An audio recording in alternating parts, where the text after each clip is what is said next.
Hello guys, कैसे हैं आप लोग। उम्मीद है आप सब खुश रहे हों, अच्छे रहे हों। तो आज की वीडियो हम बात करेंगे एक शख्सियत के बारे में जिनका नाम है नासिर काज़मी। नासिर जिस पे ये एक निशान लग रहा है, इसको हम बोलते हैं, इसकी तखल्लुस बोलते हैं। तखल्लुस यानी कि पोएट्री नेम।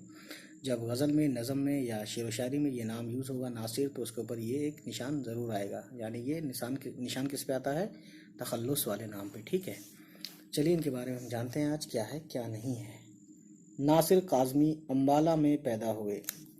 तक़सीम वतन से कब्ल ही वो एक शायर की हैसियत से काफ़ी मशहूर हो चुके थे। तक़सीम वतन यानी कि जब इंडिया पाकिस्तान अलग अलग हुआ उससे पहले वो शायर थे।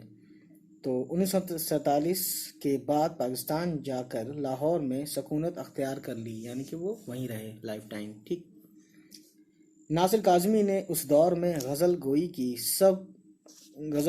की जब ज़्यादातर शेर और नज़्म गोई की तरफ माइल थे, है ना। यानी कब कब उन्होंने गज़ल गोई की? जब ज़्यादातर शोरा यानी कि शायर, है ना, नज़्म गोई की तरफ माइल थे, यानी कि वो नज़्म पढ़ा करते थे उस ज़माने में। ठीक है, तब वो गज़ल कहते थे। नासिर काज़मी ने रिवायती गज़ल से अलग एक राह निकाली, ठीक है, जो ज़बान व बयान के एतबार से नई है, जिसमें आज के इंसान के कुर्ब के पेश किया गया है। कुर्ब को, है ना, यानी हालात हाजरा या जो भी है, जो भी चल रहा है दुनिया में, क्या हो रहा है उस वक्त के दौर में, तो उन्होंने इसमें शामिल किया नज़म में।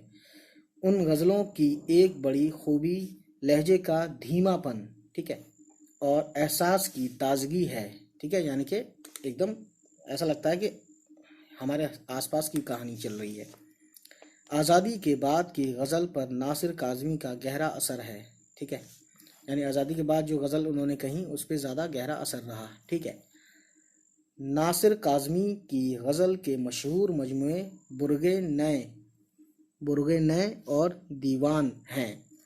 यानी उन्होंने जो काम किया उसमें सब ये शामिल है। इसमें बुर्गे नए में, है ना, इस नाम से एक बुक है, और एक दीवान में।